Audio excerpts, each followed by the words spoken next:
welcome to From P&P to RPG, Gaming Jane with the Good Society, which is the fifth and last live panel in our Pride and Prejudice and Zoom free virtual Jane Austen mini-fest presented by the Glendale Public Library. My name is Anna Caggiano, and I work here at the library. I'm a fan of Jane Austen and the organizer of this event. We've had 5 live and 3 pre-recorded panels for you today, and recordings of these live panels will also be available within 2 weeks of the event. All links and information are available at bit.ly/Jane Austen Zoom. Thank you to everyone for being here, and we encourage you to submit questions for our panelists in the chat. This panel will be a live demo of Good Society, a Jane Austen tabletop role-playing game. Hayley Gordon and Vee Hendro are 2 game designers from the mythical land of Australia and the creators of Storybrewers Roleplaying. Together, they've designed such games as Alas for the Awful Sea and Good Society. As well as a love of all things historical, they're shamelessly addicted to story games, bouldering, and cheese-based snacks. They will be teaching 2 members of a local Jane Austen book club known as the Austen Acolytes how to play. These 2 members are Kathleen Beauchamp, an aspiring librarian. Is it Beauchamp or Beauchamp? I've never even asked you. You're muted, Kathleen. It's Beauchamp. Beauchamp, all right. We're not going French today. If you want to do the French, but okay, we'll say Kathleen, an aspiring librarian, and Sarah, and I just realized I never asked you how to pronounce your last name either. Clute? I'm Sarah Clute. Yay! Who is a teacher, and both are certified geeks. Hayley and Vee, I'm going to turn the microphone over to you, but Hannah and I will all be avidly watching and providing peanut gallery commentary here because we're also a member of the Austen Acolytes Book Club, so this is going to be fun. Can't wait. Thank you so much for having us here. Yes, as mentioned, I'm Hayley. Vee is labeled as Vee, very easy to spot, love Zoom. And yeah, so we are the authors of the role-playing game Good Society. Good Society is a Jane Austen role-playing game. The goal of the game is to work together collaboratively to tell a story like those you would read in a Jane Austen novel. And so each of our players today is going to be taking on a character of the type you might see in an Austen novel, from an heir with way too much pressure on them to a cornerstone of their family just trying to hold everything together. So what is going to happen today is that I'm going to run a demo of the game. We will make most use of our time. I'm not sure how far we'll get into the story in 2 hours, but we will definitely have fun. Vee is going to be one of the players in the game, so we'll have 3, which makes a nice little triangle for us. So I think the best thing to do is we'll just jump into it. Thank you, Sarah and Kathleen, for being willing victims for this demo. So the first thing you do when you play a game of Good Society is something called the collaboration phase. And the purpose of that phase is to get on the same page about the story that you are telling. Ordinarily, this is something that all the players would sit down and do together, but because of our time constraints, I've gone ahead and picked some options for us, and I've shared these with everybody before the panel. So I'm just going to quickly run through what we chose to do, what I chose that we would do in this case for this game. So our game today is going to have the romantic comedy tone. Other tones that you can play this game with are fast if you want to go for more of an Oscar Wilde kind of idea, or you can play it with a more heavy drama tone, sort of Bronte style.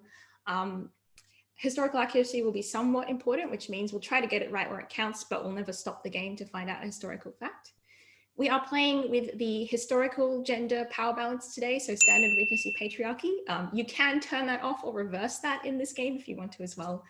And we are not using any hidden information.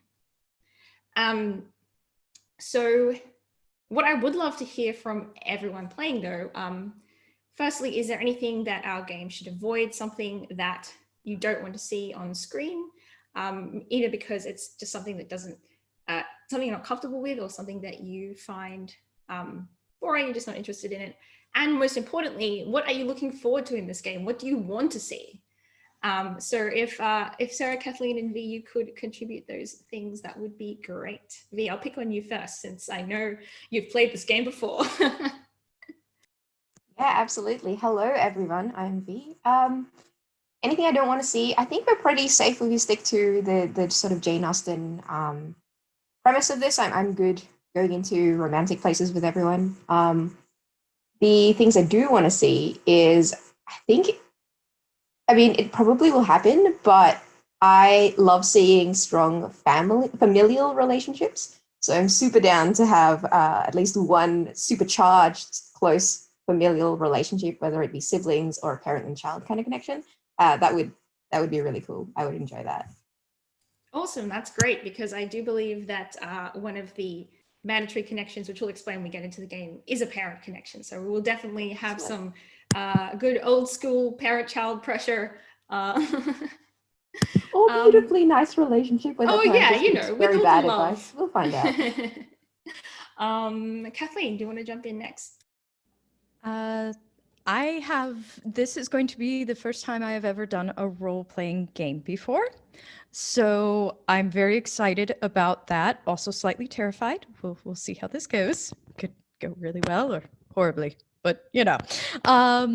I really would like to see something similar to what Vee said. Austen had so many cool sibling dynamics in her books, and sometimes those really helped hinge the story and carry the narrative along. So that would be interesting to see how that plays out in a game setting. Awesome. And Sarah? I don't think there's anything I'm really afraid of the group coming up with, but Jane Austen has a lot of really strong friendships, and I really want to explore that, because like the Austen Acolytes are currently reading Emma, and Emma and Harriet are ride or die. So I want to explore that kind of avenue. Wow, I love Emma. I would say that about any Jane Austen novel pretty much, but I love Emma. And Sarah, I'm guessing you also want a Captain Wentworth type of character somewhere I mean, in here? if it happens, it happens. Show them your shirt. Show them your shirt. It says I'm waiting for my Captain Wentworth. Oh, very good. I love it. That's so good. Mine awesome. says, run like Mr. Collins just proposed.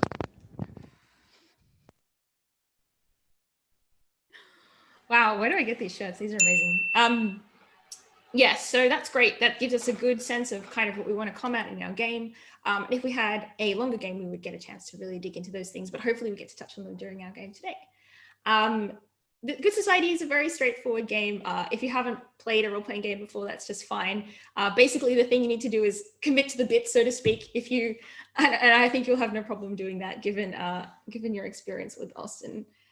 So what we're going to do now is a phase of the game called Backstory, and that's where we create the major characters each of us will be playing, as well as some secondary characters that we will also be playing during the game. So if you want to pop across, just so everyone watching knows, we are using an online Google Sheet to organize our game, just to make sure that we're able to see things that each other put down. Sarah, Kathleen, and Vee, are you all able to access the sheet with no problems and edit it? Yep, good. Do you want Where's to my share link for your that? screen? You're able to share your screen if that's helpful. I can, but it will just look like a lot of spreadsheet. Okay. It's up to you. I don't know how the game works. I can share it later on when we've actually got our character information in there, and that way you'll be able to see who everyone is, and that's always fun. But for now, we'll pop across to the characters tab, and I'm just going to explain how you make a character in this game. So characters in Good Society are made up of 4 components. The first one of these, and the most important, is your character's desire. Your character's desire is what they want above all else as the game begins. They may get this desire, they may not, it doesn't really matter. The important thing is that's what drives a character as we start playing. So for an example of desires, the first one we have here is determine your love's true feelings and reestablish your engagement. And if you hover over the desire, you will see more information about it. So I will read this one. 5 years ago, you fell deeply in love with another in what was deemed an unsuitable match. You became secretly engaged, but your friends and family convinced you to break it off. And so you did. It is a decision you have regretted every day since. Now you find them once again among your circle of acquaintance. You must know, do they still feel the same way you do? And if they do, would they ever agree to reestablish your union, this time for good? So that's one of the 3 desires we are playing with in this game. You may have noticed the persuasion style call in there. So the desire is the most important element of your character. Second to that, you have a relationship between you and another major character in this game. Those relationships usually stem from your desire. The third thing you have is your character role. And this is sort of the archetype that you are within Austen's world. So for example, in this game today, we are using 3. We're using the cornerstone, who is sort of the center of their family, kind of an Anne Elliot character, is just trying to hold everything together as their family is going off doing all these things that they really shouldn't be. We have the new arrival. So somebody who has just shown up after being away for a long time or not having been there before and sort of changing the dynamic of the town. So Frank Churchill's a classic example of this. And then we have the heir, the person who is set to inherit, but they have a lot of expectations on their family upon them for that reason. And then the last thing that makes up your character is their family background. So of course, in Austen's world, just as important as who you are is who your family are. So the 3 family backgrounds we have today is old money, which is just very classic, most of the gentry that we see in Austen's work. Ill reputed, someone whose family does not have the best reputation at all. And then the last family background that we have is somebody from the peerage, so the top of society. So those are the 4 elements that make up your character. So what we're going to do next, and I've gone and filled in a few little details about the characters. Normally you'll get to choose these during your game, but just in the interest of time, I've actually locked in some of the relationships, and I've also specified the characters' genders so that we don't end up being like having to do Tetris to figure it out. So you can see those written there on the sheet. So have a look at the desires and think about which one might interest you to play during this demo. Don't think too hard, just whatever calls out to you. And when you're ready, let us know which one you would like to play. I will just quickly say I'm happy to choose last because I've played this game a billion times. So I will defer choices. Hayley, could you send me the link to the sheet? Oh, Yeah, go ahead. I will do that. I'm going to send it to you by email.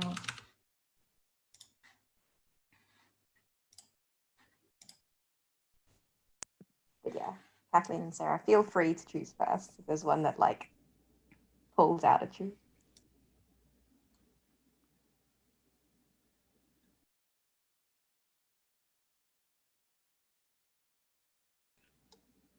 Sarah, do you know who you want to be? I was going to say, I think the heir sounds like fun to play.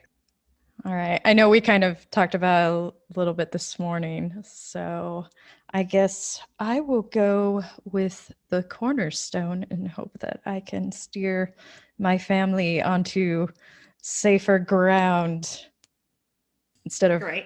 doing the Regency equivalent of running with scissors. Perfect.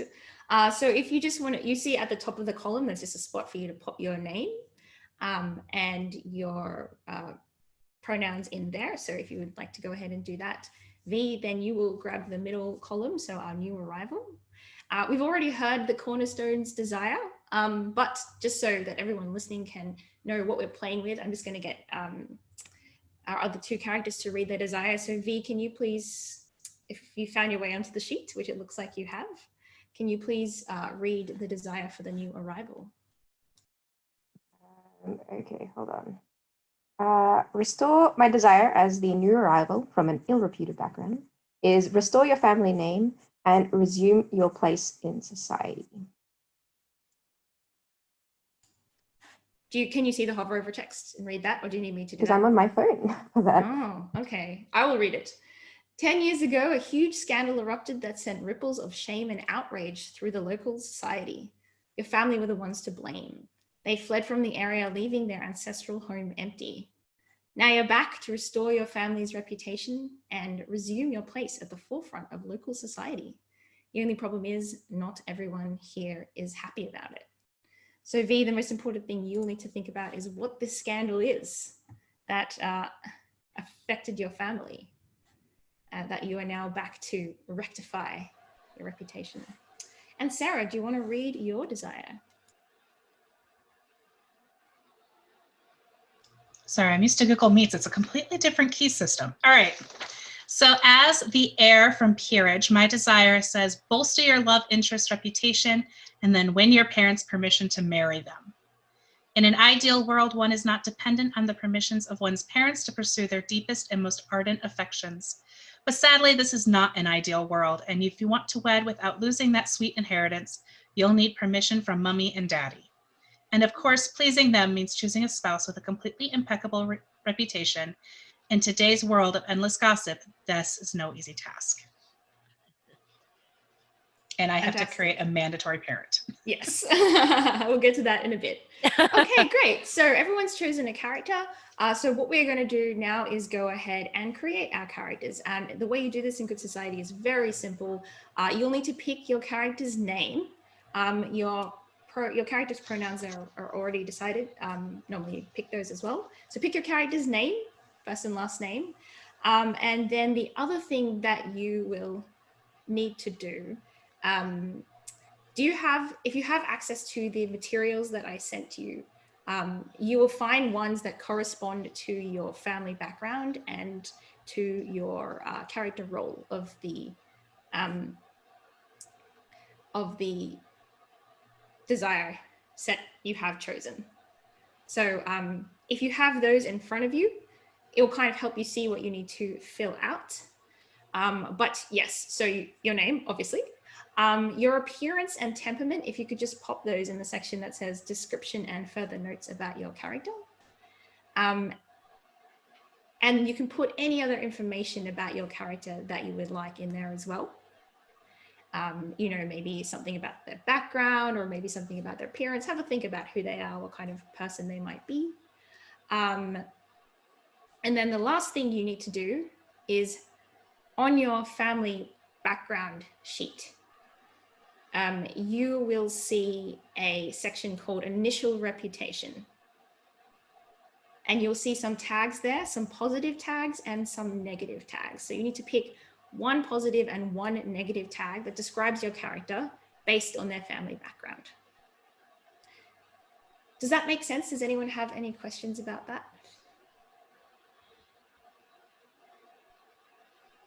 Sarah, are you going to be Lady Wentworth? No. I wouldn't judge you if you were. So once I'll give you guys some time to do that. Once we've done that, we'll be diving into the relationships between our characters and talking a bit about how those came to be. While you are doing that, I am going to go ahead and go through the player principles for this game. So basically, when you play a game of Good Society, there's a few things that it's helpful to do as players that help the story move along and help us work together to tell a story. And those are on the character sheet, so you can see them down the bottom. It says, as a player, you will respect the decisions we made in collaboration, or in this case, the decisions I made in collaboration that I sort of ran through at the beginning of our session. Take action to pursue your character's desires. Accept and orchestrate your own misfortunes. So this is the kind of, much like an Austen novel, bad things have to happen to your character and then you turn them around at the end. That's the romantic comedy tone. Contribute to the story and support the stories of other players as well. So that helps us work together to form a story.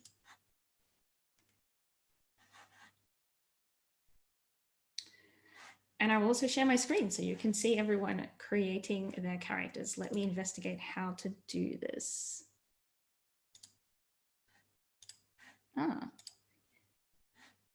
Okay, what can you see? Yeah, we can see our little columns there. So this is what we're looking at. Fantastic. So this is the online document for this game. Obviously, this year we've played a lot of games online, and this just helps us keep all our information and content together so that we can easily see what other people's characters are like. So I am going to pick on people to start chatting to us about what they're thinking for their character, talk us through their thought process. Vee, you played this game before. Would you like to tell us what you're thinking about Mr. Lee? Yeah, I'm thinking that Artie, to his friends, probably has been away for a while before arriving. I'm thinking maybe that he was very young, like maybe in his 13, 14, maybe even, 12, 13, maybe just preteen when he left. So he has sort of like an idealized version or a skewed version of what this place is like when he returns. Potentially, that's sort of what I'm thinking about. I'm also thinking about what the scandal could be, and I was going to crowdsource it from the chat. So if you have an idea for what this scandal can be, you can drop that in the thing. Games we've played before, a parent cheated in a duel, some sort of unsavory scandal or savory scandal, the truth of which could be true or not true. We can decide that as well. But yeah, that's my broad strokes for Arthur at this point. We should discuss the relationships. That's the other thing that happens. I'm the former friend of the heir, Lady Atkinson. So that would be interesting as well, because if I left when I was young, it could be like it could be childhood sort of friend relationship, or it could be a pen, like maybe we were friends while I was in my while I was away, after the scandal first broke. So we were former friends, so something's obviously happened that has caused your relationship to fracture. So we'll find out what that is. I've noticed that people have gone ahead and changed their pronouns, so I will just rejig the relationships to keep us consistent with our collaboration settings. Congratulations, Vee, your character is now at the center of a love triangle. Perfect. I like this idea from the chat that there was sort of a cheating at cards, lost the estate to ruin. I want to combine both those things. So perhaps it was something to do with her estate running up a big debt from various sources, one of which might be gambling. There's a lot of rumors why, and then we had to move away because the estate had to be sold. I like that very much. And speaking of which, would you like to create a rumor for us in the rumor and scandal tab, which we'll get onto a bit later? But about the estate, can I ask who currently owns the estate? I think if this might be one of the other two player characters. Do you think one of the families there would have bought it out? Does someone currently own the former estate of my families? That's a good question. We might leave that pending and just hear a bit about everyone else's characters, and then we'll come back to the relationships and the connections between them. But I like the idea, so I'll pop a pin in it. All right, let's keep chatting. Sarah, can you tell us what you're thinking for Lady Eleanor? Yeah, I'm thinking Lady Eleanor might be the oldest child of the family, just because she has all this pressure on her to marry someone of worth. And I kind of like the idea of her and Artie being childhood friends. And then when, he had to leave, they couldn't keep up a correspondence and the friendship unfortunately died. Yeah. But she kind of has a childhood crush on him still. Yes, that makes sense. And now Arthur's back in your life and back in town. If there's to be any progress there, the first step is that your parents have to approve of somebody whose family has such a terrible reputation, right? Yes. Yes. Do you have an age that you are thinking about? He left when he was like 13, so I'm thinking, and it's been like 10 years or something like that. Yep. So I'm thinking she's like maybe like 21, 22. She's getting to that age where her parents are like, yeah, you need to get married now. Perfect. All right, and we'll pop over to our last character. Kathleen, what are you thinking about? Tell us a bit about Marianne.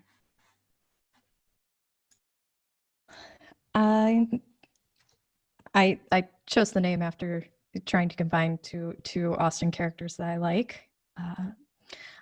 I see her as not really the eldest child of the family, more of the middle child, and the one who is used to seeing things play out in front of her and tries to speak up and give helpful advice because she loves her family, but she does get some pushback from them of, well, what do you know?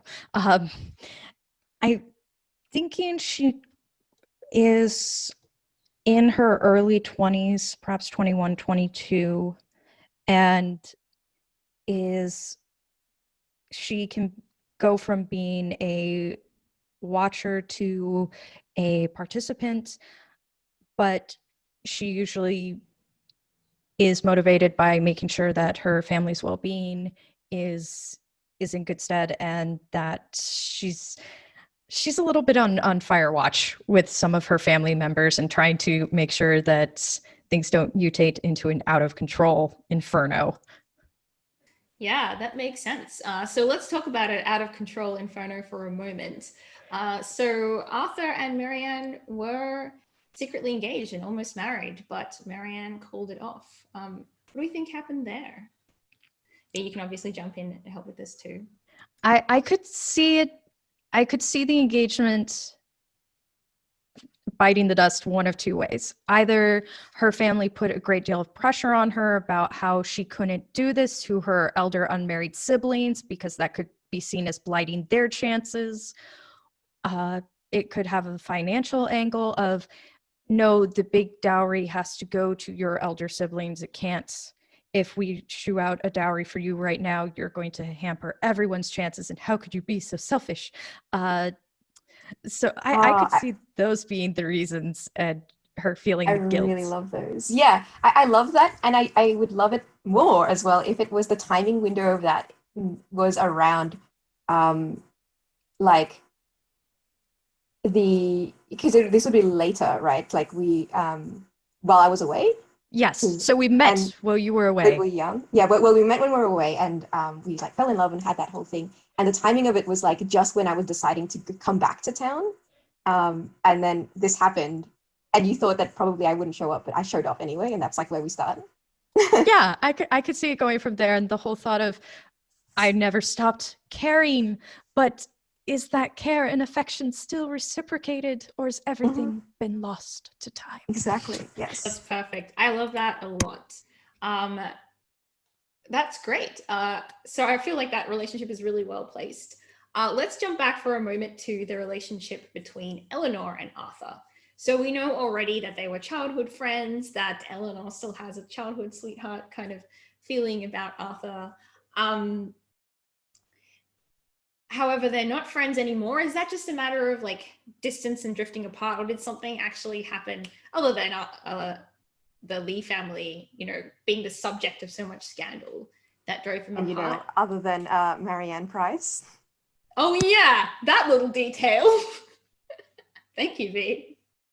Yeah, I mean, does Eleanor know about that, given that Marianne and Eleanor are friends? I think Sarah and Kathleen, you can decide that together. Kathleen, do you think you would have told me that you were secretly engaged? Given which type of Austen friendship dynamic are we going with? Because are you asking if we're frenemies? No. I mean, if there is the relationship between Emma and Harriet, if it's that sort of vibe, or if it's more of Lizzie and Jane where we tell each other everything type friendship. And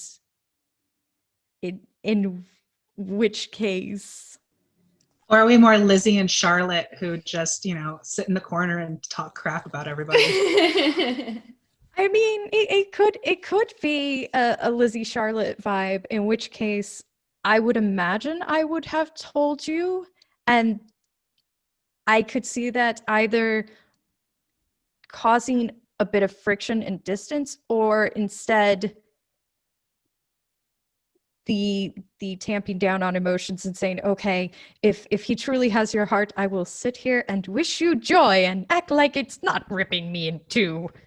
That angle is really fun, right? Because that means that, well, Eleanor was like supportive as a friend, and now Marianne and Arthur, the engagement's been called off. Eleanor has a clear conscience, right? What do you think about that, Sarah? I was thinking maybe like she told me she got engaged, but she didn't tell me to who. Oh, okay. So I know she had been engaged and they broke it off, but I don't know who the guy was. Well, that's very fun because that means it can come out during the game, which will be exciting. That I like that angle because I could see if my family had interfered before I felt like I could announce the name. Mm, That could add a good twist. Yeah, that's great. That's okay, good. I feel like we've covered off all these relationships. We know about Marianne and Arthur, we know about Eleanor and Arthur, and we know about Marianne and Eleanor. So we've canvassed that. Okay, we're in a really good place in terms of creating our characters. As far as I can see, what you still need to do is pick those initial reputation tags from your family background sheet. But you need to choose that as well. So if you have a look at that, initial tags, pick 2 that people think about your character as a result of who your family is. I'm also ready with my rumor, by the way. If you flick over Oh to yeah, what the is it? Tell rumor us. and scandal tab, I have written that Arthur is returning to cheat his way back into the old Lee Manor. That is the rumor about Arthur. Yes, that is very good. So I think actually let's go ahead and create our connections before we decide who's currently living in Lee Manor, because I feel like there'll be someone good to draw on there. Okay, great. So Lady Atkinson is giving and proud. That's fantastic. We're going to be doing. So we have our 3 major characters. These are the people that our story is going to be focused on. But along with this, each person is going to create a connection for their major character. A connection is someone who's very important in their character's life. They may love them, they may hate them, but they can't deny the fact that they are influential. So for example, we already know that Lady Eleanor is going to create one of their parents as their connection. And creating a connection is very straightforward. So you can see that you put it in this box here. I'll just talk through that for you. Obviously put their name and their pronouns. Below that, put their relationship to your character. So you can see for Lady Eleanor, it is their parent. Next, there is a box that says, I think above major character is, that is the opinion of your connection of your major character. So for in this case, it would be the opinion of Lady Eleanor's parent of Eleanor. Just to help the person who's playing that know what that character thinks about your character. And then below that, there's just like a little section for notes. So if there's any information you want to put in about their personality or anything that you think is relevant, you can go ahead and put it in there. All right, we have these tags popping up here. So Mr. Lee is repugnant and indebted. That's beautiful. And Marianne is intelligent, and we are still waiting on a negative tag. But reputation tags are things that society thinks about your character. So they may be true, they may be false, but they're things that society thinks is true. So too self-sacrificing, that's a fun one for the cornerstone. Perfect. All right, so does anyone have any questions before I give you guys some time to create your connections? Yeah, I might hold off. I'm thinking that to see where the chips fall first. I feel like my connection will be someone here in town. Maybe someone I'm indebted to. But I want to see the field before I peg who I am indebted to. Yeah. Well, it looks like we have Eleanor's mother. Yes, that's good. Did we decide why Eleanor and I specifically stopped talking? Like a specific moment when that happened? Sarah, do you have any thoughts about that? I'm thinking because my family may have just said, you can't be friends with him anymore because his family is so terrible. Yeah. Like our correspondence got unearthed. Someone saw that we were writing a lot to each other and it was like, no, this is not appropriate. A letter got delivered at breakfast. Yes, it did. Oh my God. That's perfect. That is Arthur being perfect. Arthur, his name was like beautifully adorned on the front in large writing. So it was very obvious it was coming from the Lees. I'm blanking on what to name my mom. Does someone, we can throw this to the chat. Does someone have a good name for Eleanor's mother? And a good name for a trusted aunt. And a good name for a trusted aunt. Help, give us Regency names. We need You definitely need a Fanny in there somewhere. I mean, you could go whole hog, Kathleen, and make your aunt Lady Russell. But I want her to be a little bit wiser than Lady Russell. What was her friend in Bath That was a named? Mrs. Smith. Mrs. Smith. Oh, I like the name. Someone suggested Henrietta Yeah, or that's a good name. Cassandra. That could either. I have a personal gripe with Cassandra. Oh dear. Do tell. No Cassandra. Do tell. No. Ooh, there's a I already story took there. Henrietta. Okay. Okay, I suppose I'll allow that. Let's see. If I'm not allowed to choose Cassandra, perhaps.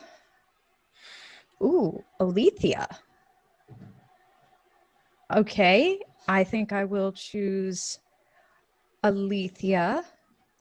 And I need a good last name for her. So I am open to any suggestions for a good last name for my dear trusted aunt. Steele, no. Well, she could be related to Remington Steele distantly and Oh. through the use of a time turner. No. V, so are you seeing where the Yes. chips fall? Have you decided? I am. I'm thinking of making my connection, Kathleen, if you would.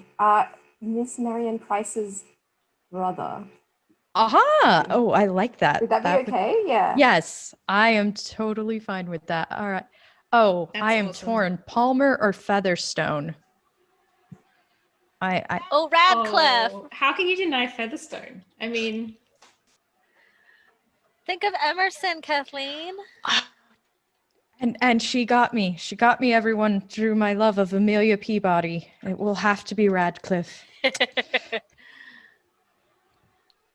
yeah, good question. I think that was for you, Kathleen. Do you want an older brother or a younger brother? Older sibling, trusted older brother. Awesome. I've And, noticed that Marianne trusts a lot of her relatives.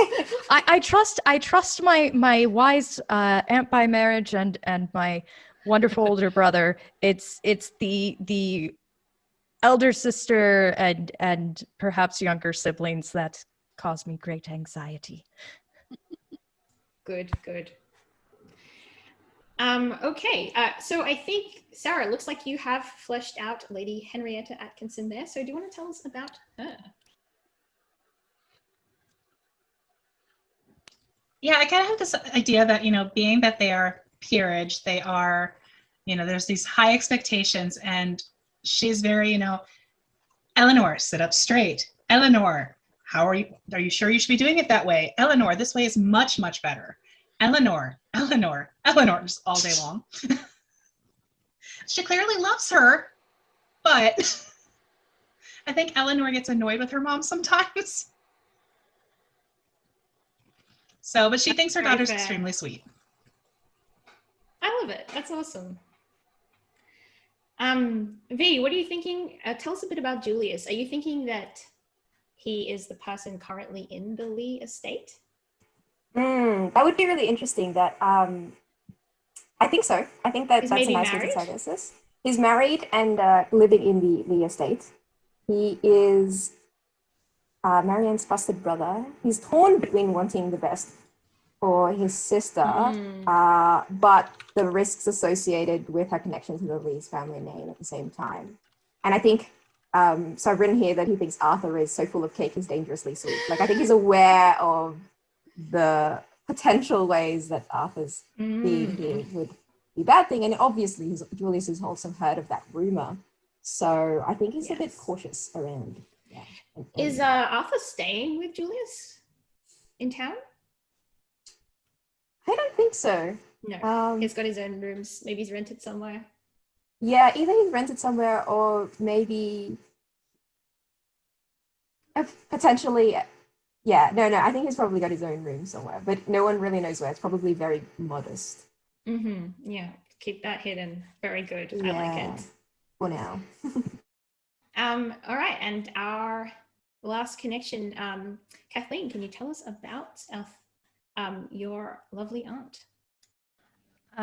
Aunt Alethea is married to my mother's brother.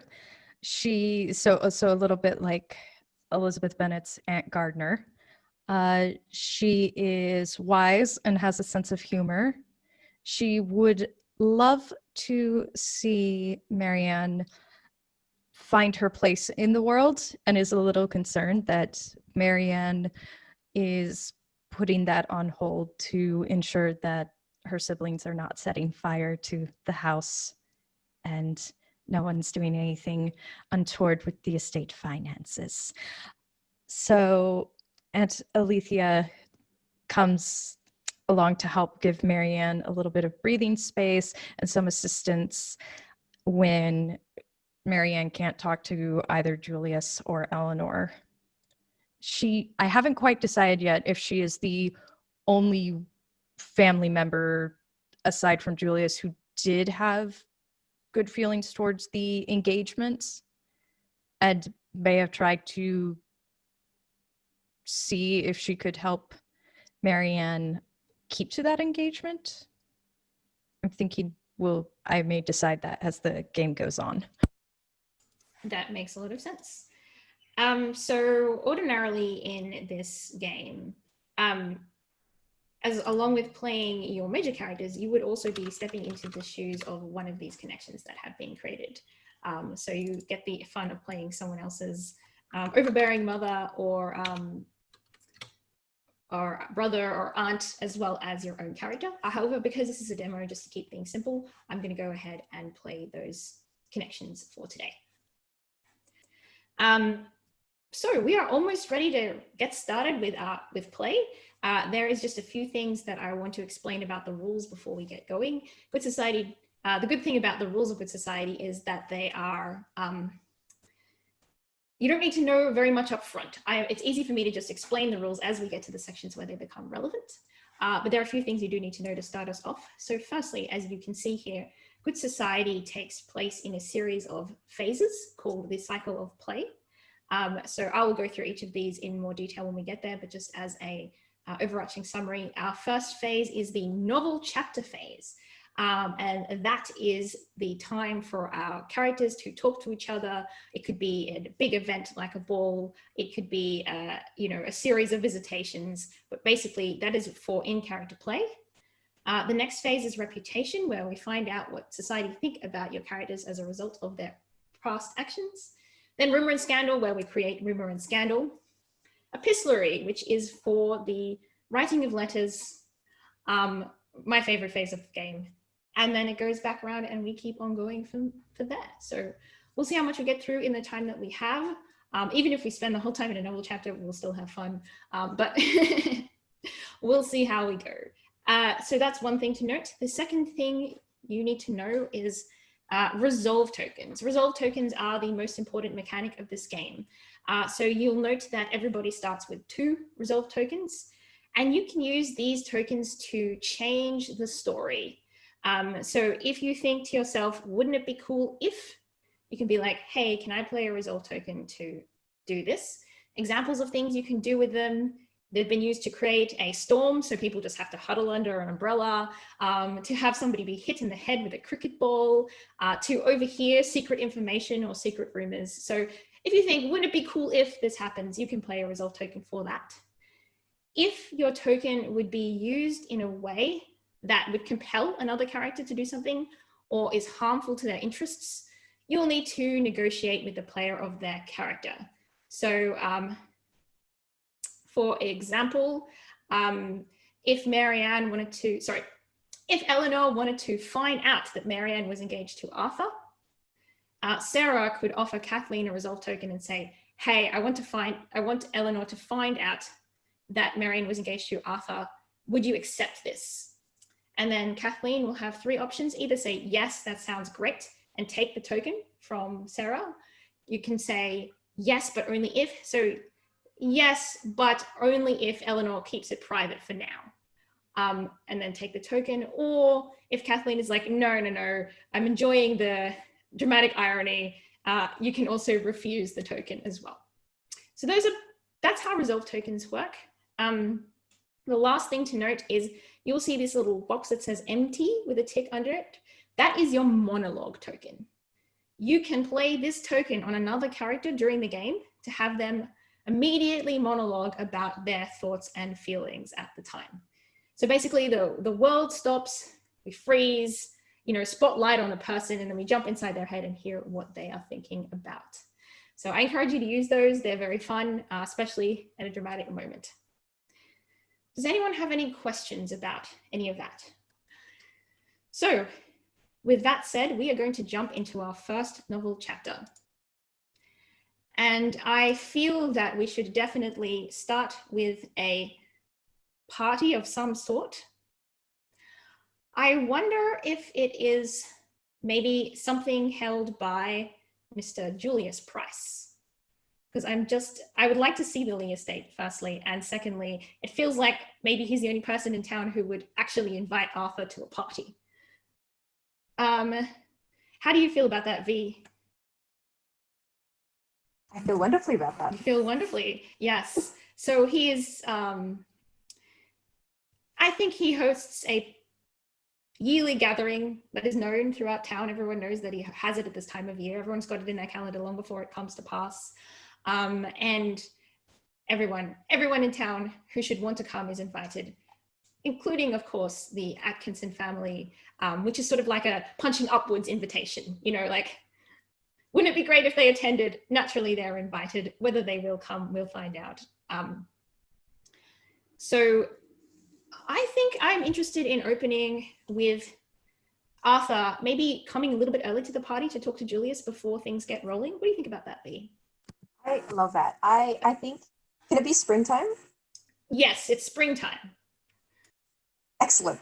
So I think with the newly budding flowers of the garden, we see Mr. Arthur Lee, also newly arriving in town, whisking up this pathway studded with beautiful flowers. And like, I think that Julius would see this and be like looking out the window at Arthur coming in with the flowers and the beautiful scents, the bees are buzzing, the birds are twittering.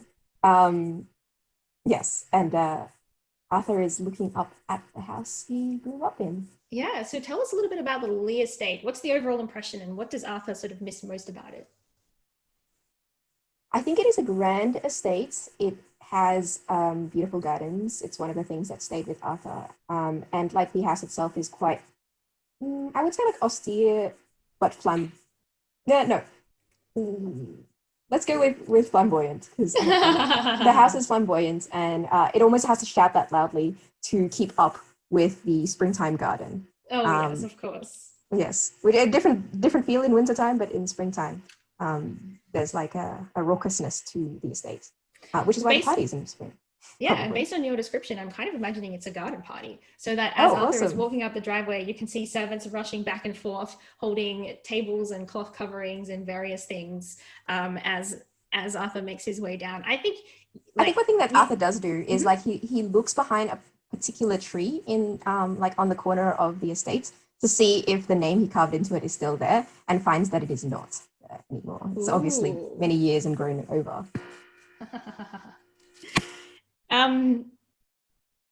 Yeah, I think, so I think you see Julius, he looks out the window at you, and then you hear the clatter of boots coming down steps, and he comes out into the front yard. Mr. Lee. Mr. Price, very, very good to see you. It's I think wonderful around here. Julius is a very proper looking gentleman. He's got one of those faces that is capable of only smiling so much, which is perhaps why he got along with Arthur so well all those years ago, because they complement each other. And he gives Arthur a quick bow and says, it's true you're back in town. I'm delighted to see you. Yes, it's wonderful. I've scarce seen you for many years, and how is your family? How's your siblings? Parents? Very well. Everyone is doing very well, I do believe. You will see them this evening yourself. Tell me, your family haven't come with you to town, have they? No, just me. You know how they are. They like to send me ahead on these sorts of I see. things. Well, given the circumstances, that is perhaps for the best. Circumstances? Oh, you mean about my family? You know, we've turned a new leaf since then. I'm sure you have, Arthur. I'm very sure that you have. But you know what society is like. I see. I wanted you to come to my party today, but if you don't mind, I did ask you to come early so that I could prepare you. I do think that thoughts about the Lee family may not have improved significantly since your departure. I think we see Arthur give like this really weak smile, and he says something like, well, then I shall have to try my best. Indeed. And then he pulls up, he has a small box of cupcakes or something that he's like, I also brought this. Yes, I think Julius just like opens the container, looks at them, closes it, and like without any expression in his face, hands it to a servant. Great. Okay, that's a good opening scene. I'm very happy with that. Let's jump in and see a bit later in the day, and let's follow Marianne for a bit. So Marianne, it's your brother's garden party. Are you attending with your aunt or with your siblings? Who else is there? I am attending with dear Aunt Alethea, and since I was not able to bring my ficus with me, I am making use of my fan to control my expressions when I see that Arthur is there. I am very happy to see him in the company of my brother, as he is a dear friend of my brother and their friendship means a lot to both men. But I am also incredibly nervous and trying to maintain my calm while not letting my aunt see how nervous I am about this unexpected arrival. I may also be plotting my brother's slight demise for not telling me that Arthur was going to be here today. We will be perhaps having words about that later. Oh, good. And so I would offer you a resolve token, and this is going to come from your aunt, for her to know about your engagement, your former engagement with Arthur, because I think she was one of the people who was consulted in deciding that the whole thing would be called off. She was consulted, so she sees that he is there, and she has some questions for me. Yeah, so let's start there. I think this is after you trying very hard to look like you don't particularly care Arthur is there, and your aunt noticing very much that that is not at all the actual truth. And I think she sort of like leans over and says to you privately, "My dear, you look a little nervous. Is this on Mr. Lee's account?" Of course not, Aunt. I'm merely nervous about my younger siblings making an appearance at this party.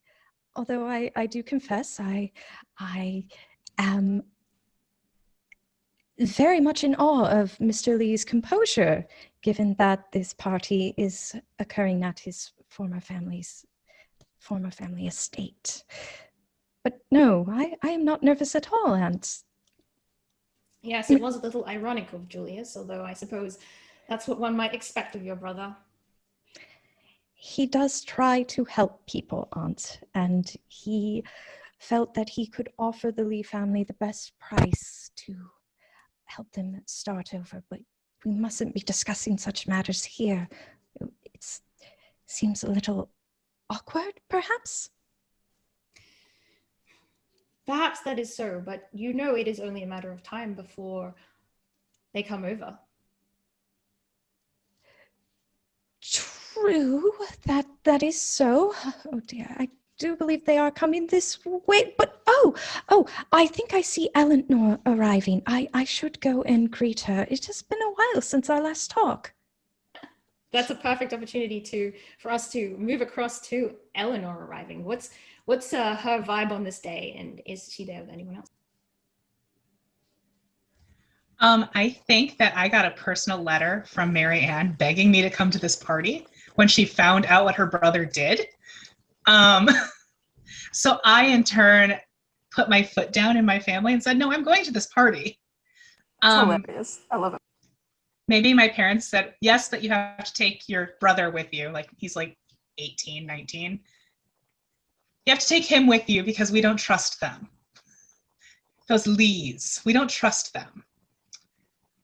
Yeah, and your brother is really only interested in the cake, and he spends most of the party, standing next to you, silently eating cake or wandering off and looking at the flowers. But let's cut into that moment. So, Eleanor, you've just arrived, and you can see what's going on. You see Julius and Arthur starting to move towards Marianne and her aunt, and you see Marianne starting to move towards you. What do you do? Well, question, Kathleen, how close of friends are we? Very close. Were it time period appropriate, I would be coming to subtly Are we signaling first with name basis? Yes. Okay. Then I think I would see that my bestie is uncomfortable, and I would go rushing over to rescue her and drag her into a part of the garden away from them. Thank you. Thank you so much for that reprieve, dear friend. Of course, my dear. Let us go and find a convenient ficus or perhaps a hedgerow, but we should avoid any that have hazelnuts in them. I've heard terrible things happen when there are hazelnuts about. Take a walk with me in the rose garden. I think as you're slipping away, your aunt just like turns to you and quietly says, "It's only a matter of time," as you two both escape down into the rose garden. Let's follow that conversation. Yeah. Yes, let us elegantly run away. So, my dear, why were you looking like you desperately wanted an escape?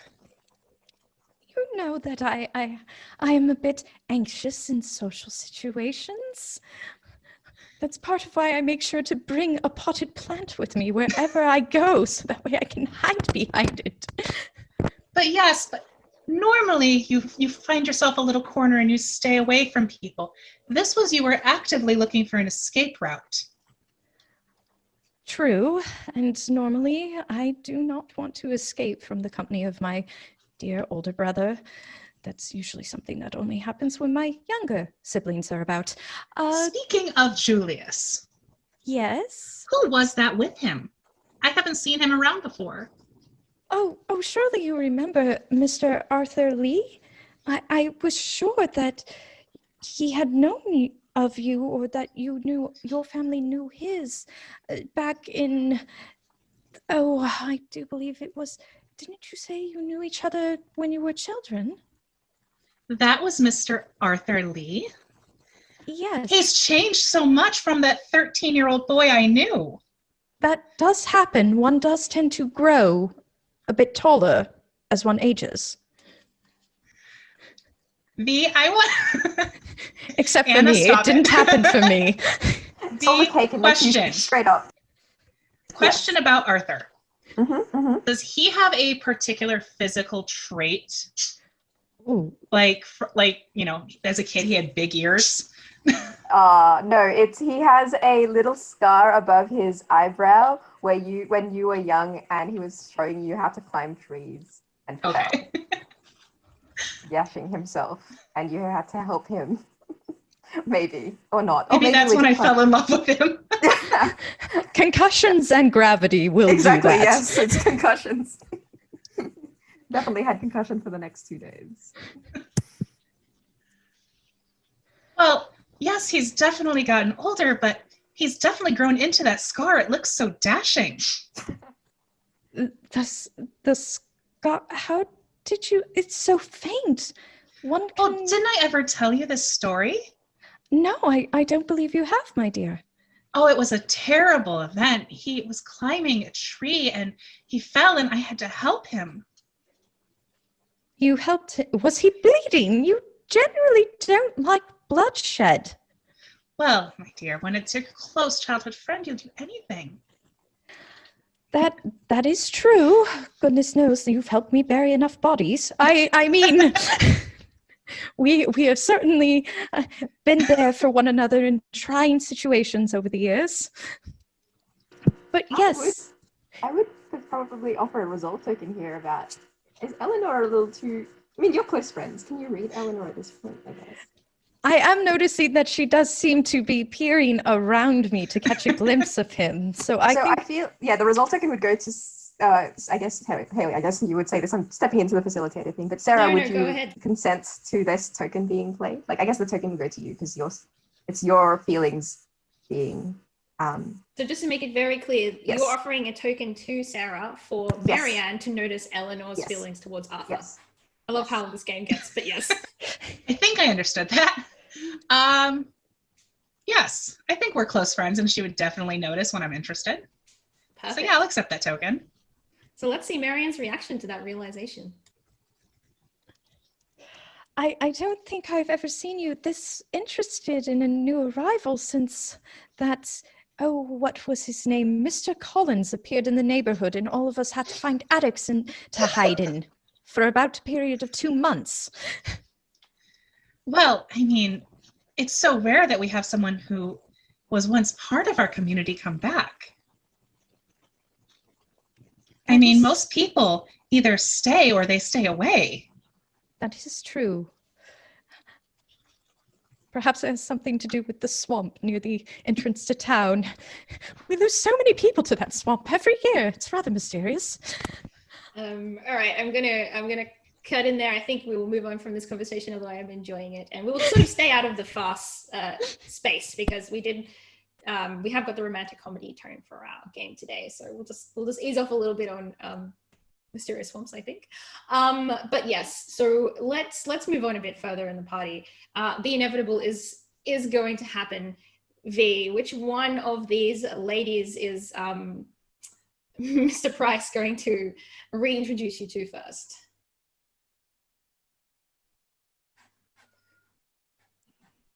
I think that Or both Arthur, of them at the same time is another option. Arthur wants to have a conversation with Eleanor, so I think Mhm. I think perhaps if Julius is there and I can't really get away, I think Arthur places is like, I suppose we should really, Lady Atkinson is here, and it would be a great misfortune to miss the opportunity to meet. Yes. If you would like Julius to be called away suddenly because his child has hit another child or something like that, that's what result tokens are for. Oh my god, I love that because of the cornerstone thing. Yes. It just extends to the the younger generation. But yes, I think for the moment, Julius agrees and leads you over to Eleanor Lady and Eleanor. her brother, who is Silently eating cake. silently eating cake. He's moved on from chocolate to hazelnut at this point, and Well, Arthur would give course. a very Austen nod to the silent cake eater, knowing full well what that feels like. And of course Julius gives a bow, not too low, not too shallow, and says, Lady Atkinson, I am so very glad you're able to come. You remember Mr. Arthur Lee? Of course, it's been so long. Lady Eleanor, How have you been? for once at a loss of words. Oh, It's wonderful to see you again. I should have written ahead. That's right, I recall you two do know each other. A lifetime yes, ago. we were friends a long time ago. That's lovely, and I'll just use one of my facilitator result tokens. Toby! What did you do? Crying in the background.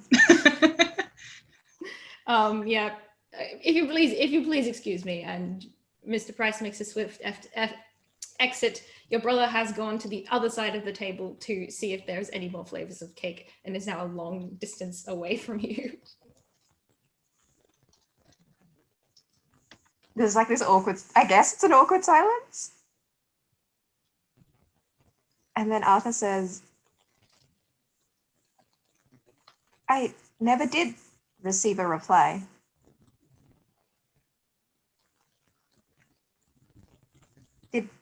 Did I stop writing or did you stop writing? Well, when one's family has certain expectations, certain things have to be put on hold. But it is very good to see you again. It is.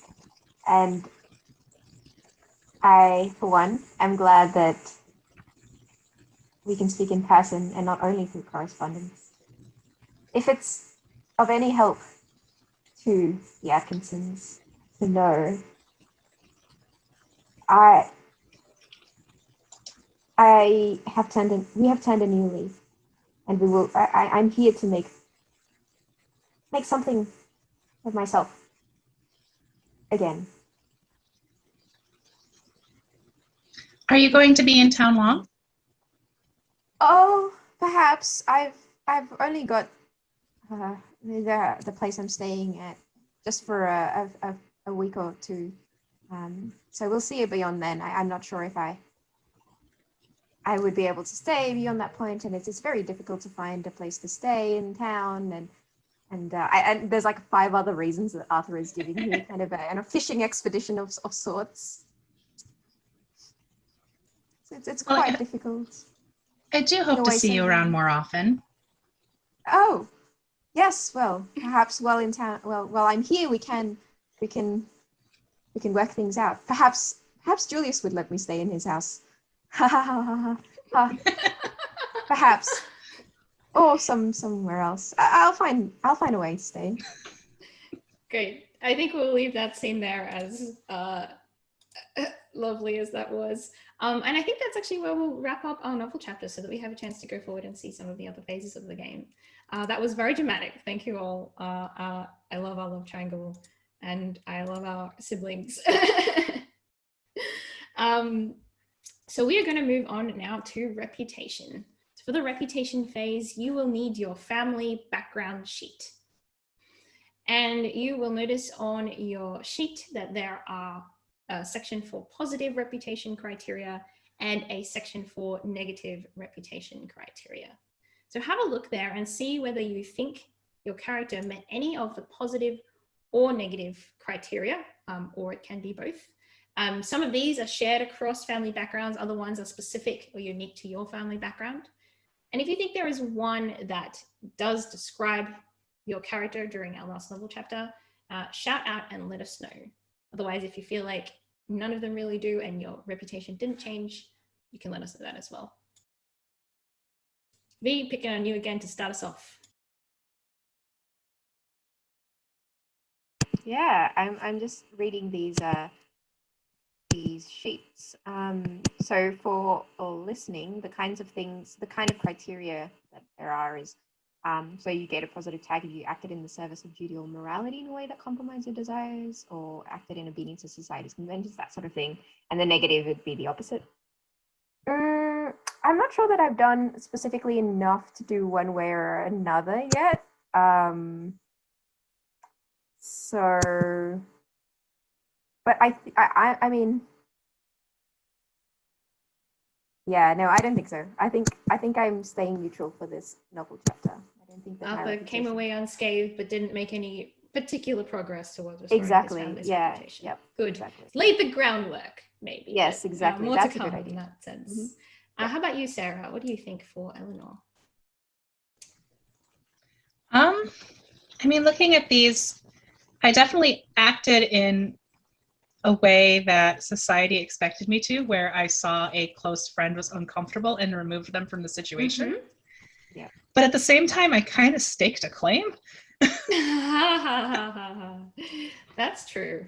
So I guess it's up to you whether you feel like Eleanor's behavior got to the point where it amounted to meeting one of those criteria. So I don't think it compromised my morality, but I think they balance each other out, because I did this good thing, but at the same time, I did something kind of mean to my best friend. Well, I mean, But to be fair, I don't know that they were engaged. So Yeah, I that's feel right. like You that didn't know doesn't that. count against you. Yeah, I see you taking up a positive reputation like that. And plus you were like there, which was a big deal as well. I showed up and no one expected me to. Yeah. Yeah, you went out of your way to show up. So I think there is a positive reputation tag to be found. Yeah. I just don't know which one. Well, you can make up any one you want now, so you're not restricted Okay. to those initial ones. So it could be something about being a good friend. What's a word that describes being a good friend? Someone help me out here. Loyal. Loyal. That is a huge theme in Austen's works. So Loyal is great because it's what society thinks about you, and it's going to be very interesting later on if we were playing a full game when everything comes out about Marianne's relationship with Arthur.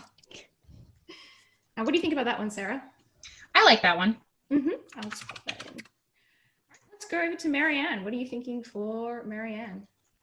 I think she may have stayed neutral. Mhm. She did exhibit caring in that she wanted to hear what was going on with Eleanor and realized, okay, there's something going on and that needs to take precedence, especially since she came to my rescue and I didn't have to deploy that ficus. So I think either I stayed neutral, maybe I darted off to help my brother with the Cool. All right. breaking up that cake fight. Nothing significant enough to sway your reputation at this point. No worries. So we're going to move on next to rumor and scandal. So if you want to open up the rumor and scandal tab of the sheet, we have one rumor here at the moment, which is that Arthur is returning to cheat his way back into the old Lee Manor. Can't wait. So rumor and scandal is for us to create the rumor and scandal that is going around town. It is a player level exercise, not a character one. So these are not things that your character is saying. This is just you as a player making up rumor and scandal that is interesting to you. And everyone here gets 2 turns. And during your turn, you can either create a new rumor or you can spread a rumor that is already on our list. A rumor that is created but not spread is sort of just idle gossip going around town. A rumor that is spread is something that most people believe to be true. That doesn't mean that it is, it just means it's something that society believes. And your rumors can be about absolutely anything that interests you, major characters, connections, stuff going on in town, whatever you would like. So have a think, and when you are ready, shout out.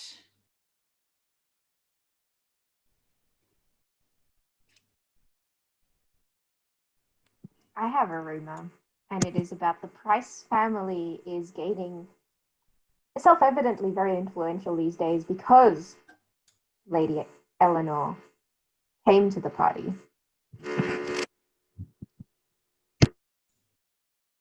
So the Price family is clearly very influential because even a member of the Atkinson family came to the party. That is a great rumor. I love it. So let's just go around in order. Kathleen, if you want to go next, you can either create a rumor or spread one of those 2 rumors. I'm trying to think of a rumor, and for some reason, the only thing that came to mind is that Arthur once saved Julius's life somehow, but my brain isn't going much beyond. That's a great rumor, and you don't have to add any detail to that because in a longer game, when that rumor becomes relevant, we would flesh out the details. So let's go ahead with that rumor. So Arthur saved Julius's life.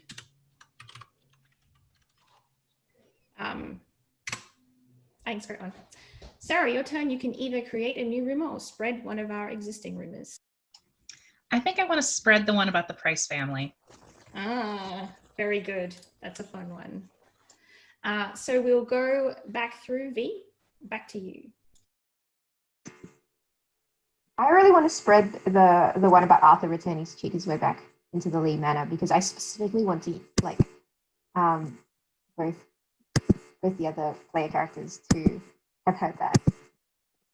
Yeah, I like that. I see you there orchestrating your character's own misfortunes, and I approve. Complicate things. Yes, back to you, Kathleen.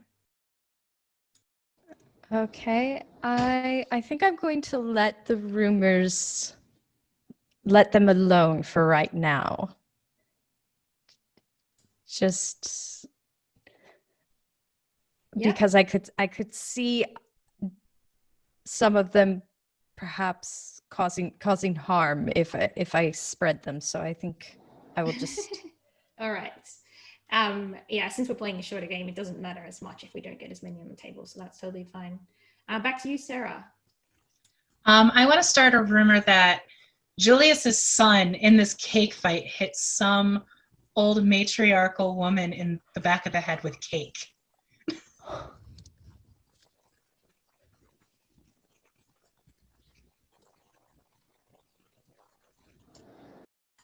I love that, and I think I'm going to make use of that one in our epistlery when we get to it. So that's awesome.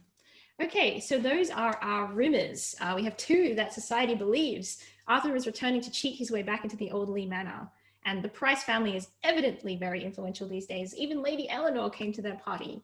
And then we have two that are just idle gossip, that Arthur saved Julius's life, and that Julius's son hit an important matriarch in the head with cake. Oh, Toby. Oh, Toby. So we are going to move on to our next phase, which is our epistlery phase. So the epistlery phase, as I mentioned, is for the writing of letters. The way you do that is you simply dictate the content of the letter out loud. So you say, dear so-and-so, so it's content of letter. You can paraphrase if you want. You can say, you know, there are some niceties, and then it gets to the meat of the letter, which is, during this phase, everyone has 2 turns. So you can write up to 2 letters, but you don't have to. You can write 1 or 2, and they can be written from your character to anyone else you would like, according to what is interesting for you. I have the first letter. It's going to be from Julius to Marianne. Does Julius know about your relationship with Arthur? Of course, he is my trusted brother. He and Very my good. aunt knew, and they were the ones who were leaning towards being in favor of it. Mhm. But the rest of the family spoke first. Right. Yes. Very good. Okay. So I feel like this is a letter from Julius to Marianne. My darling sister, it was a delight as always to see you at my party, although we did not get as much time to talk as I would have wished. I write to you on 2 matters. Yes, both of which I will hope you forgive me taking an opinion on. First is something very trivial, but I do hope that you would deem to help me out in this matter. My son Toby, as you know, is always a troublemaker, and at the party, he unfortunately hit Lady Welsh with cake. And as you know, Lady Welsh is very influential in the area, and none of my best efforts could convince her to look more fondly upon Toby. I had thought that maybe since you and Lady Eleanor Atkinson were such good friends, there is something you might do to smooth things over. I know that talk among ladies is often more influential than anything us gentlemen can do on the matter. I hope you do not mind asking me asking you this favor, and you, of course, can ask me one in return, my dear sister. The second is on the matter of Mr. Lee's return. I know that upon the opportunity of your engagement, I spoke up in favor of Mr. Lee, and I still feel that the engagement would have been a good one. I trust Arthur. I think Arthur is a good man, despite everything. However, now that he's returned to town, the situation is a delicate one. And since you are indeed not to be engaged, a new understanding will have to come to society about your relationship or lack thereof. And therefore, I do entreat caution in how you approach Mr. Lee over the coming weeks, as I feel he will be much observed. Your loving brother, Julius. So that's my letter. Okay, so do I respond to the letter? So you don't have to. You can respond if you would like to use one of your letters that way. You can also write to any other character about anything else you would like. It's not the case that if you don't respond, you didn't respond in the fiction. So you don't have to write a response letter. We can still say that Marianne wrote back. But if you are interested in hearing what the response is, then you can go ahead and do it as part of this phase. Okay. I think first, before I respond to the letter from my dear brother, I will write to my good friend, Lady Eleanor, and make a clean rest of it and let her know about the previous engagement. So, Heck yes. my dearest Eleanor, you know that a few years ago, I confided in you that I had entered into a private engagement with a gentleman. I tell you this not to cause you pain, but out of the amount of love and trust I bear for you. I have seen that you care for Mr. Lay, and I would not dream of standing in the way of your happiness. As you know, preventing my siblings from getting into scraps takes the majority of my time, and I have very little available for courtship. The man to whom I was engaged all those years ago, for as brief as it was Mr. Arthur Lee. To sum it up, we met, we fell in love, and did not wish to be parted.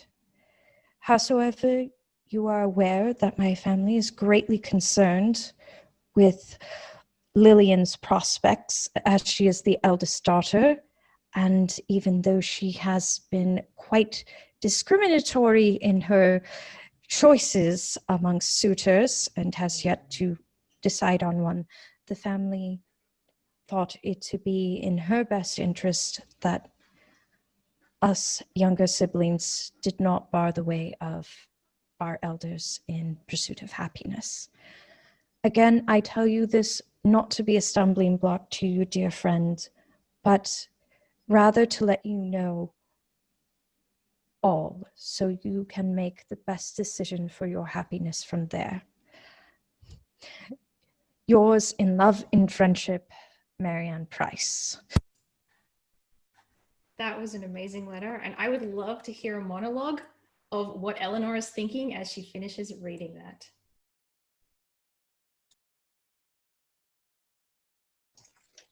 Okay, so Eleanor, got this letter early in the day, maybe just after breakfast, so she's retired probably to the gardens for some privacy.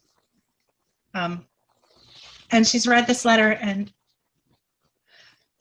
oh, my dear friend, how sad it was that her family stood in the way of her happiness. I do love Artie, but can I really stand in the way of my friend? And is it right that I do so? Or should I continue my most ardent love of him from when we were children? I can't get the image out of my head of him, falling out of that tree in his effort to teach me how to climb. Should I leave this as it is, or should I continue my pursuit? I just don't know. That's so wonderful. Gosh, I love Eleanor. All right. She just wants to be a good friend. Vee or Sarah, do you have a letter for us? I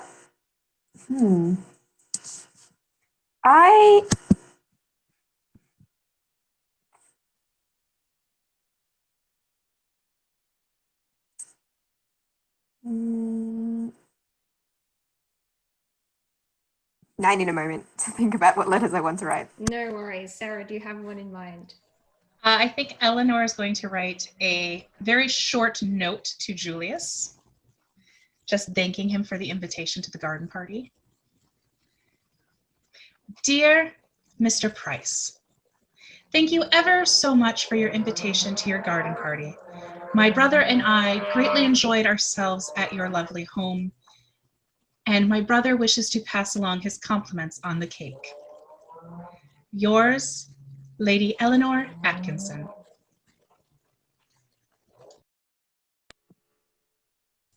I think I'm going to write to Eleanor as well. A letter that arrives at breakfast, evidently, bearing Mr. Lee's name. Dear Eleanor, I know I said it would be better to speak in person, but here I am once again falling into the old habits. I find myself heading in yet another letter to you. I guess old habits do die hard. I wanted to thank you for greeting me at the party. I understand how difficult that must be, considering all that my name brings, though I wish it wouldn't. It is what it is.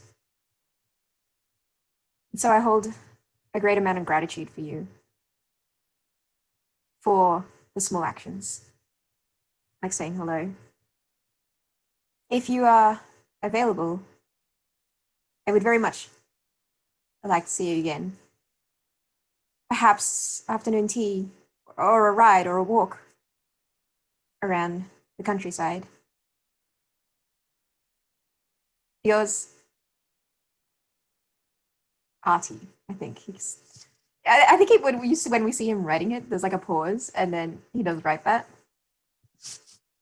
Well, you did say his friends call him Artie. Yes, but how much do I want your family to know that he is a friend? Yes, on that note, given that this letter arrived once again at breakfast, there is a brief note from Countess Henrietta to her daughter.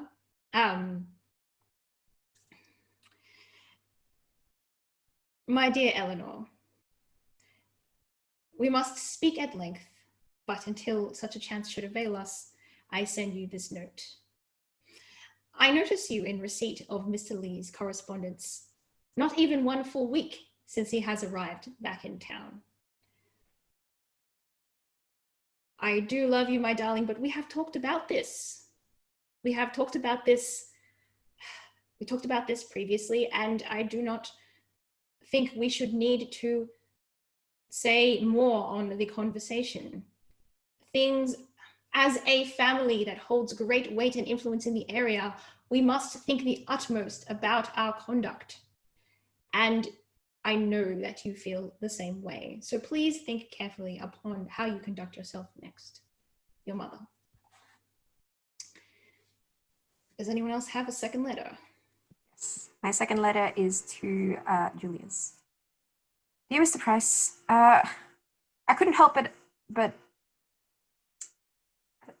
I couldn't help but see that Miss Marianne was rather avoidant at the party.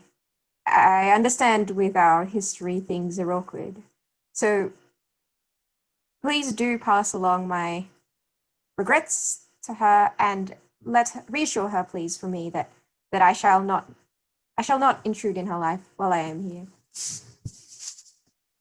as she wishes. Yours, Arthur. Ouch. Ouch. V, ouch. What? I was just reading into things. I want to protect Marianne. Arthur should be aware of my extreme social anxiety.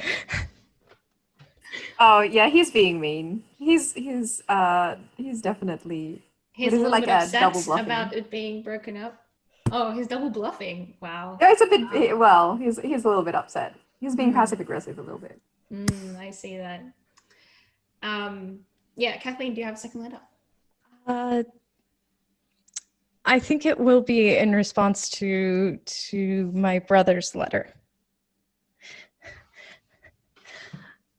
My dear Julius, thank you again for the time you did take at the party. I know that the antics of Toby keep you very, and dear Millicent, very busy, as the antics of our younger siblings keep me quite occupied. In regards to your request concerning Lady Walsh, do not give it another thought, dear brother. I have already made inroads there, as all of us are aware of her great fear of spiders, and I merely let the dear lady know that Toby had seen one of those terrors on her gown and wished to protect her from it, and thought that the cake was the best option. I did explain to her that he has since realized the folly of his actions and that he should have simply gone up to her and politely warned her about the spider's presence. And she has since calmed down, and I do believe we don't have to worry about her disapproval in public anymore. My dear brother, the purpose of my writing to you is not merely to reassure you about the cake incident. You know, you are aware of how dear to me a certain gentleman was, and that though interest in my hand has not been anything great or wondrous, no one else has approached my heart quite like he has.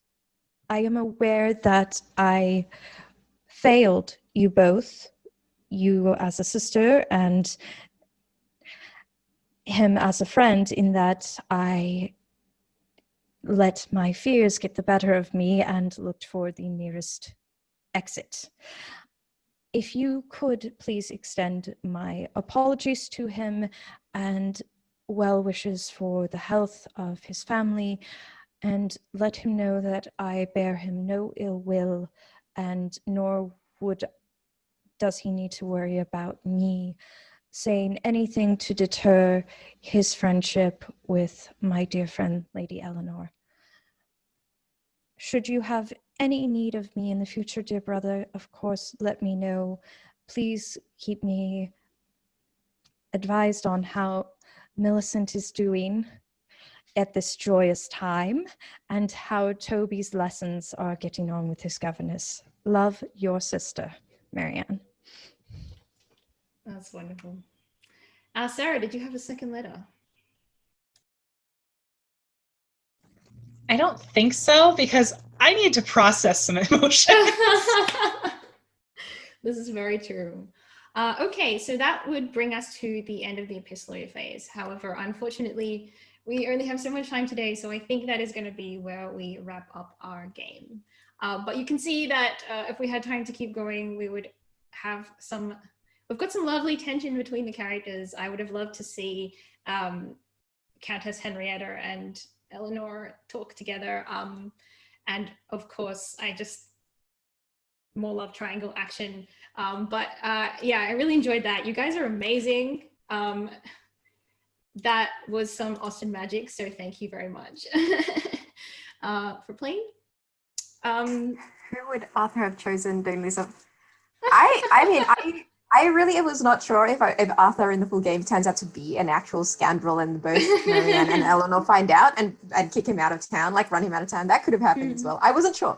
I didn't know how genuine he was going to be, and that's part of the fun of this game, when you're organically finding out more about your own character as well. So that's true. I think Arthur could have gone one of two ways. He could have gone that way, or he could have gone into like a genuine relationship. In which case, I really could not say who at this point. Yeah, and part of the interest is how the relationship between Eleanor and Marianne changes, or what happens in that respect as a result of Arthur coming back into town and shaking things up. Thank you so much for. And could we take just a couple questions from the chat? Oh yeah, let's absolutely. do questions for a bit. How does the facilitator track the storyline? The facilitator doesn't really need to track the storyline. The storyline sort of evolves organically. as you would have seen, the game takes place in a series of phases, and the phases move the story forwards by virtue of what you do in each of those phases. So, of course, when you create rumor and scandal, then you have new rumor and scandal to react to in the game. When you write letters, then you have opportunity to say things sort of to people directly. And then when, you know, your reputation changes, then you can react to that change in reputation. So you don't really need to track the story as the facilitator. It just sort of evolves, and it's a delight to watch, to be honest. How long does a game typically take? Does it last more than one session? Yes. So the sweet spot for this game is the 4 to 8 session mark. Usually we play for about 3-hour sessions. So that just gives enough time for the story to unfold in full, and for some of our connections to get more involved in the story too. So in a longer game, everyone has 2 connections instead of 1, and we could have seen Marianne's crazy younger siblings or something like that. Vee, did you want to take the next one? Times have you played this, and what was your favorite plot line? We've played this a lot because we had to play test the game, and then we run we have a Discord where we run regular games of this as well. So I don't know, I would say well over 100 sessions at this point. What was our favorite plot line? It's really hard to pick because we played so many and they're all great in their own ways. I had a really great love triangle one as well, like kind of like this one, where it was so unclear even until the 11th hour who my character was going to end up with, and that was great. There's expansions for this game that has like magic and regency, or like sense and swordsmanship, which is like a masked identity in the middle of the night, plus regency, and various other expansions as well. So that makes it harder because the plot lines are very different, but they're great in their own ways. Yeah. I'll pop the link to the expansion book in the chat as well in case anyone is interested. But yeah, we do have a book which has actually 6 expansions in it. So we have magic one, we have like a Zorro style masked identity one. We have one which is made for like even more dramatic kind of Wuthering Heights style stories. And then we've got an upstairs downstairs one for anyone who likes Downton Abbey. So that's sort of our expansions at a glance. Does the facilitator introduce external events, or is everything generated by the players as we saw today? Both.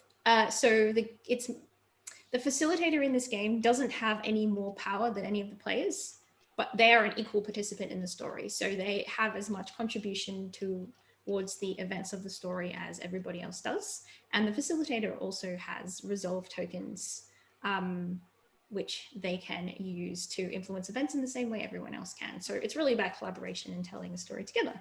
And whoever has a good idea runs with that idea. So that's how you get the most fun, I think. Vee, do you want to do the next one? Can you tell us about the LARP version and how that differs? The LARP version is meant to be played in a single session with multiple people, set numbers. So there's different, like 4, 8, 10, I would say. So can hold larger groups. They still have sort of like that play set, like you'll be picking characters from a family, and there's familial relationships, and there's still some drama plotline things that are happening, but it's different because you will embody the character and walk around and actually be live in different conversations and that sort of thing. It's got like, so it has a lot of this like similar things that make up your character and approaches, but the way it's played out can be a little bit more different. It's a bit more immediate, but they're both very fun in their own ways. I would say the LARP version is more social, I guess. Like I find it to be like you're there, you're doing the thing, and the ongoing version of like the one we play today has you working much closer together as a like authoring units of your group, more collaborative in it. And in the LARP version, you still write letters, but you actually sit down and write letters, and that's something that people usually enjoy as well. And then the facilitator delivers them, then it's very fun. What gave you the idea for this game in the first place? Austen? Like, I feel I read some Austen in high school, didn't get it, didn't like it, read it again as an adult, and I was like, I love this, and this could be a role-playing game. It's as simple as that, really. So I decided to sort of go from there. Which of all these board games behind you is our favorite? V, what's your favorite? Do you have one you'd call out? I don't know. The shelf that's like second from the top is where we put all the ones we really like, or is it the top one? I can't. Yeah, That's the top one. Yeah, the top shelf. So we have top shelf board games, I guess. Although we play a lot, so that's fun. Yeah, I really like. What am I liking right now? For those of you who don't Always know, a Hayley and favorite. I live in the same house. Oh yeah, I just He's exiled upstairs, V and downstairs yeah, I've so got that we didn't exile. echo on the same mic, but yeah, we do. Well, thanks so much for Yes. doing this. Thank you for Yes. having us. It was really Thank fun. you. Thank you so much. This was fun. And I'd thank never- you, Kathleen and Sarah. Yes, thank you. Thank you so much. And if you're interested, there are several podcast type things of playthroughs of Good Society. If you're interested in listening to more, I don't know if we've got, maybe we'll drop links to those somewhere, but yeah, you can also find them online. We can, if you send it to us, when we post the recording on YouTube, we could put your links in the description. Yep. Okay, Oh, awesome. Absolutely. And thanks to Kathleen and Sarah as well. You have done the Austen Acolytes proud. And so yay. Thank you guys. Thank you, Hayley and Vee, for letting a newbie role player and a veteran join this game. Sarah, you've played more than I have. You both knocked it out of the park. That Austen Acolytes thing really showed because you hit the tone right away. So it was really lovely to play with you.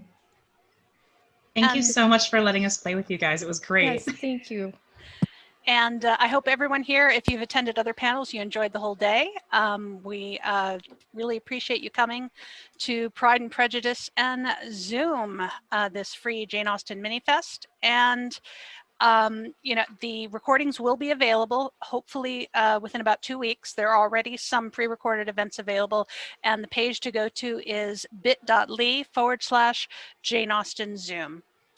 And thanks again so much. And I'm so sad it's over, but all good things must end. Yes. Bye. Thank you, Bye. everybody. Thank you.